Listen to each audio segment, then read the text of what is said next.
What's it like to feel humbled? Oh, that's not a word we use every day. But it's humbling when you receive a gift you didn't expect. It's humbling when someone says you don't have to pay, even though you messed up. It's humbling when your dad takes an entire day off of work just to spend it with you. It's humbling when you see an incredible sunset and realize that God handcrafted it with you in mind. Wow. Being humbled makes you feel small in a good way. It makes you feel grateful. When someone chooses to put you first like that, it can make your day. So why not do that for the people around you? You can choose to give up what you think you deserve to put others first. Let your sister pick the family movie even though it's your turn. Skip the pool party so you can hang out with your friend who broke his leg and can't go. Use some of your birthday money to help a family who doesn't have enough to eat. True humility is thinking of yourself less and others more. When you live your life with humility, you bring praise to God. You lift Him high because others can see God at work in you. That's why humility is an amazing way to worship God with your life. Because worship is about more than just singing loud. It's all about living loud.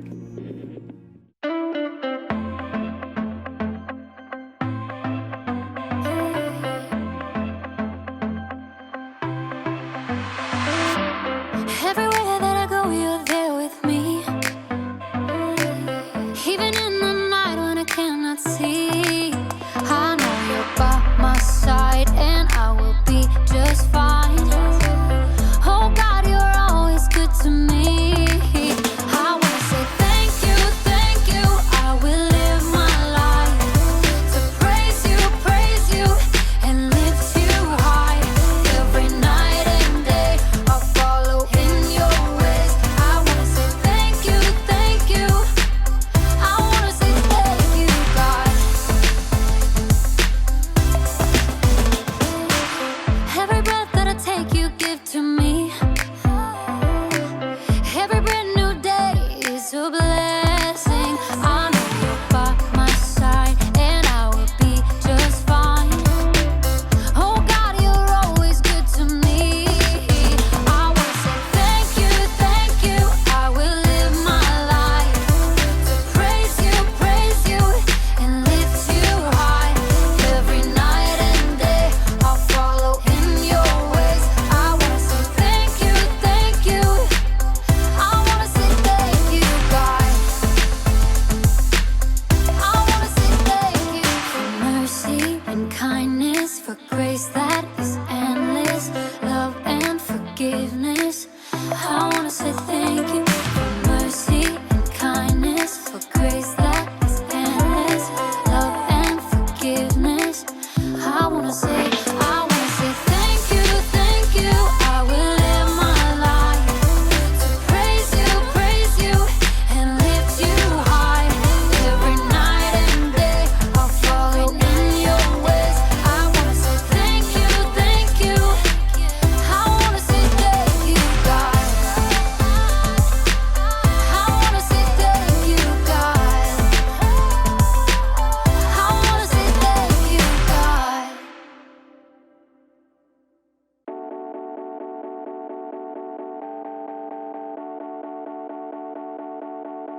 Hey, this is Jacob. Or, just Jake. Is everyone okay?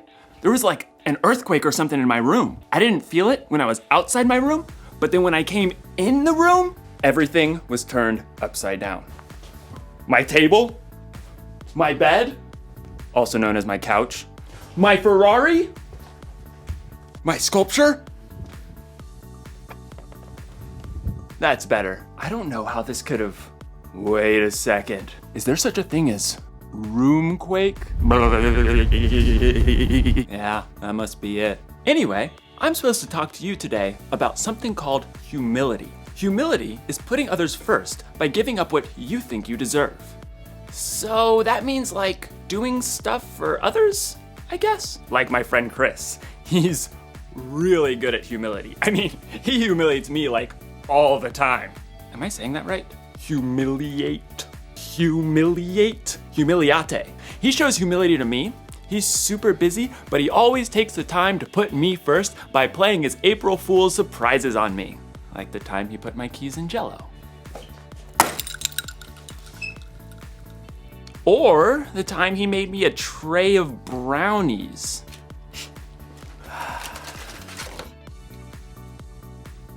Brownies. And who can forget the old unscrew the top off the salt surprise? Chris is a funny guy. Hey, you know what I think? And this is just between you and me. Chris is the one who turned all my stuff upside down. It wasn't a roomquake after all.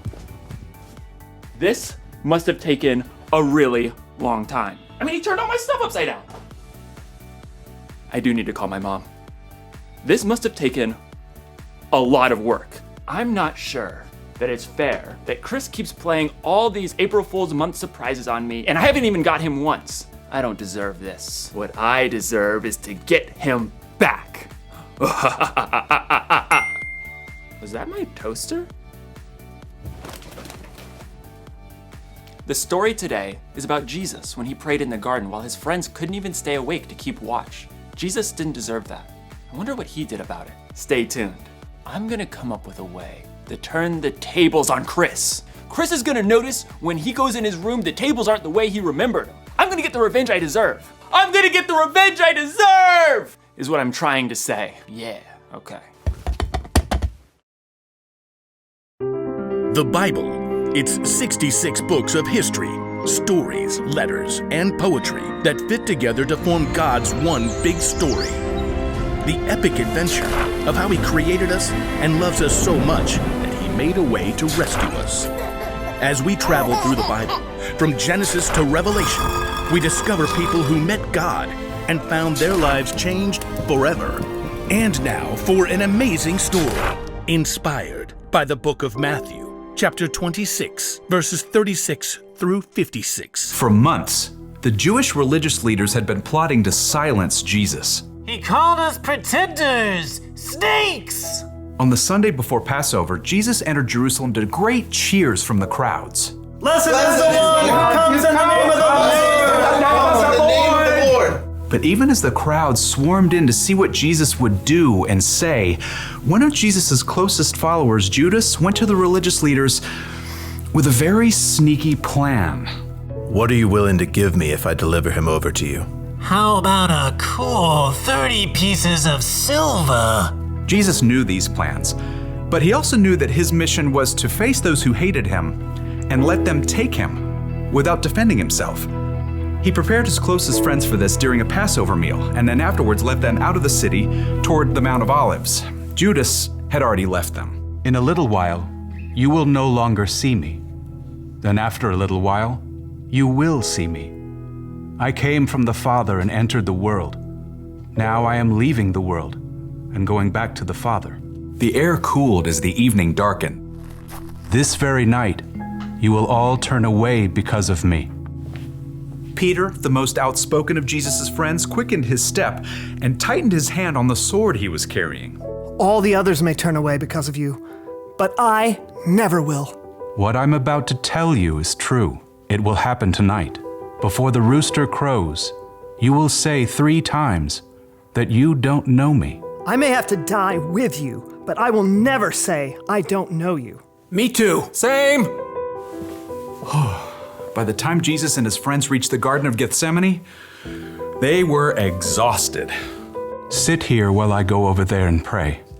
As the other disciples settled in on the cold, rough ground, Jesus took Peter, James, and John along with him to a grove of ancient olive trees.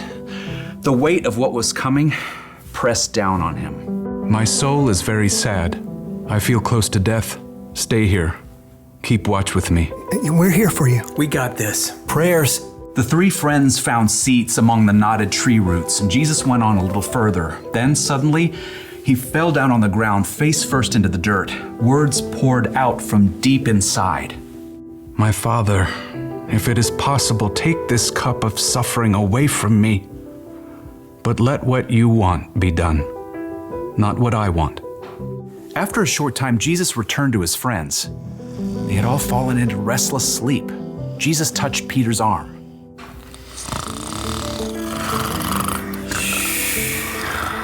What? Huh?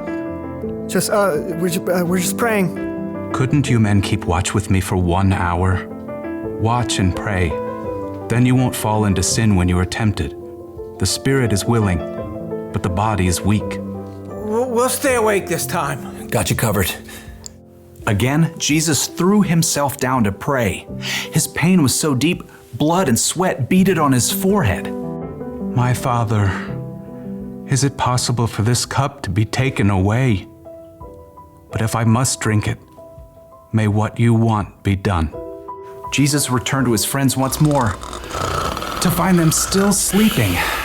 The agony in his spirit forced Jesus to lay his heart out to God once more. He prayed the desperate words again, begging God to take away what was coming, and at the same time, revealing his complete trust in God's plan. Let what you want be done, not what I want. At last, Jesus knew the time had come. He returned to find Peter, James, and John buried deep in sleep. Beyond them, his other followers slept too. Are you still sleeping and resting? The disciples struggled through a fog of sleep, blinking and yawning. Below them, torchlight showed an angry mob climbing up the hill. The men were waving swords and clubs, shouting as they came. Look, the hour has come. The Son of Man is about to be handed over to sinners. Get up, let us go. Here comes the one who is handing me over to them.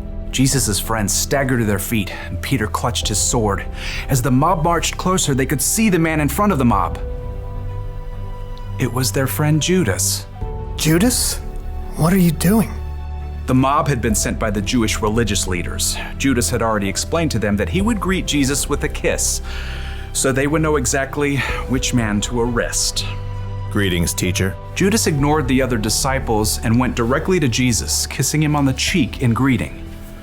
Jesus drew back and looked Judas directly in the face. Friend, do what you came to do. The mob surged forward as the disciples just stood there, frozen and confused.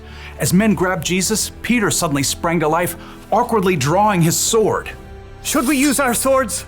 Peter didn't wait for an answer, but he struck out wildly. His blade sliced right through the ear of the high priest's servant. Oh! Stop this! Jesus touched the servant's ear. Immediately, he was healed. Put your sword back in its place.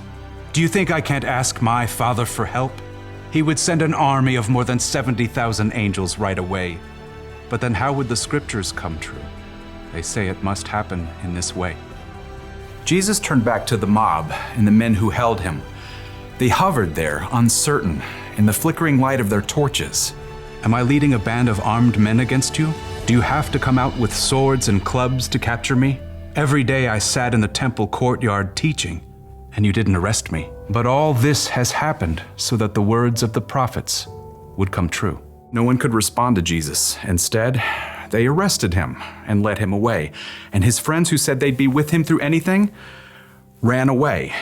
Jesus made the choice that would bring life to everyone, but that would cost him everything.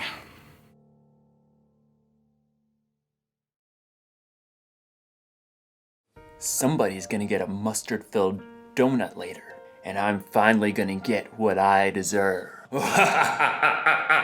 Hey, did you know that Jesus didn't deserve all that stuff that happened to him? Like when his friends ditched him when he needed them, and when those people arrested Jesus even though he never did anything he wasn't supposed to? And then, when he was put on that cross, I mean, what? Jesus could calm a storm with his hand and bring dead people back to life. Why do you let all that bad stuff happen to him? Turns out, it was all a part of the plan. When God created the world a whole bunch of years ago, he knew people were gonna need help if they were gonna have a relationship with him. So, he told people he was sending someone who would have to pay for all the stuff they did wrong. And that someone was Jesus. But it's not like Jesus wanted to go through all that bad stuff. In the garden, he was like, God, any chance there's a different way to save the world and stuff? But then Jesus was like, it's not about what I want, God, because what you want is better. So, what did Jesus do to his friends in the garden who let him down? He put them first. And what did Jesus do to those people who arrested him for no reason? He put them first. And what did Jesus do for you, me, and the whole world? He put us first. It's kind of an upside down way of doing things, putting somebody else first for no reason when they don't earn it or when they may not even deserve it. I bet we can put people first like Jesus did. You know, we could let someone else pick what restaurant to go to or what video game to play. We could give up our place in line sometimes. Or when someone surprises us by turning our room upside down, we could choose to not get even. So, here's the one thing I learned today. Put others first. It's not about what we deserve. It's not about what we want. What God wants is better. So, April Fool's month or not, I'm gonna put people first. And Chris, if you're watching, keep the surprises coming. But I won't be taking my revenge. I'll just be sitting here, getting what I truly deserve. A delicious mustard-filled donut. Ah, that's some good stuff right there.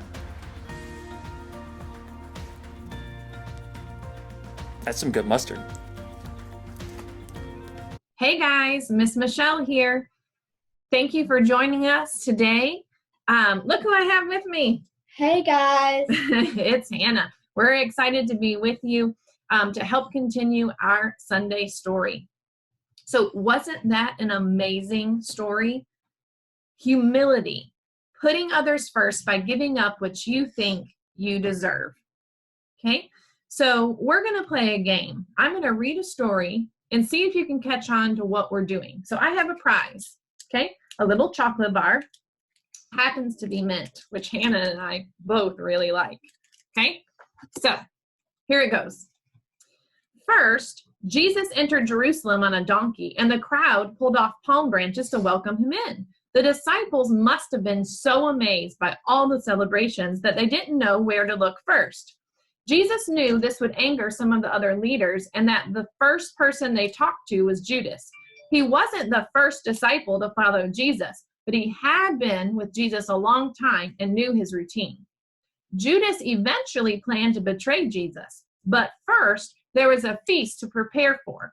Jesus served his disciples the Passover meal, a reminder of when God had first rescued the Israelite people from the Egyptians. Jesus knew that this was the last meal with his friends. They all went to the garden then, where the first stars of the night could just be seen in the sky. Jesus knew that the first thing he would do before God's plan for the night got started was to pray. Jesus left his friends, first asking them to pray for him and then asking them to wait. He prayed to God and said, "Not my will, but yours be done." Jesus was willing to put all of us first, even if it meant suffering. When he went back to his disciples the first time, they had fallen asleep, so he went to pray by himself a couple more times. Every so often, Jesus would check on his friends, but it was just like it was the first time he left. They were fast asleep. Jesus woke them, and they could see Judas, first in line of a big mob. A lot of things happened at once. First, Judas kissed Jesus to let all the others know that they should arrest him. Peter drew his sword first before any of them, but Jesus told him to put it away. Jesus was led away by the angry crowd of people to be sent to his trial, and for the first time since they'd met, the disciples felt truly alone. So think about it, okay? Jesus was praying in the garden, and he thought that all the disciples were praying with him. But when he looked, all the disciples were actually sleeping, okay? And then Judas betrayed him. Let's take a look at this picture. Okay? Can you see this picture? It's a picture of Jesus praying in the garden, okay? So Jesus is there in a garden, and he is just praying. When he was praying in the garden, Jesus talked to his Father. He talked to God. He asked if there was any other way to do what he had to do. But in the end, Jesus finished the prayer by giving up what he wanted for the sake of God's bigger plan. God had a plan in place since the very beginning of time. Ever since Adam and Eve messed up in the Garden of Eden, God had a plan to bring his people back to him.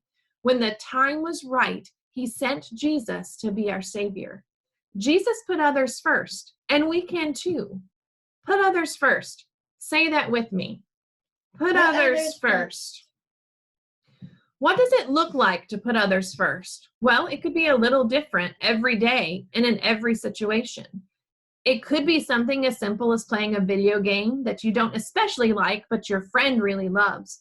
Or maybe it's happily going to a restaurant that isn't your favorite, but it's your sister's favorite. And so you go there to put her opinion first. You value her. Or maybe it's even playing a game the way your friend plays instead of by the rules that you play, because you're putting them first. It comes down to something that we say around here all the time. Treat others the way you want to be treated. When you put others first, you show them just how much you value them. The Apostle Paul wrote about that very thing in a letter in the book of Philippians. That's actually our memory verse for this month, Philippians 2:3. Don't do anything only to get ahead. Don't do it because you are proud.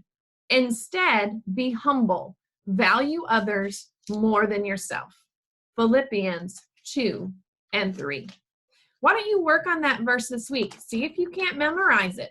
See if you can't be humble to someone else. Let's go ahead and say a prayer. Dear God, it's amazing to see how Jesus chose to put us first. Jesus was perfect. He had never done anything wrong, but he was willing to give up his life on the cross. He put us first when he died for us, and it was all part of your good plan. We want to show humility and follow the example Jesus gave us, but we need your help. Please give each of us the strength we need to put others first. We love you and ask these things in Jesus' name. Amen. Well, guys, that kind of wraps us up for this week. I sure do hope you all have a great week. Spend some time with your family, okay, doing some fun things. Enjoy the extra time we're getting to have together. Be thankful for things that we have right now. Please know that all your VC kids teachers, Miss Michelle, Mr. Doug, all the other VC teachers, Miss Lindsay, okay, in your elementary and your junior environments, your baby environments, we are all praying for you. And we are here to talk if you ever need us. Until next week, bye guys.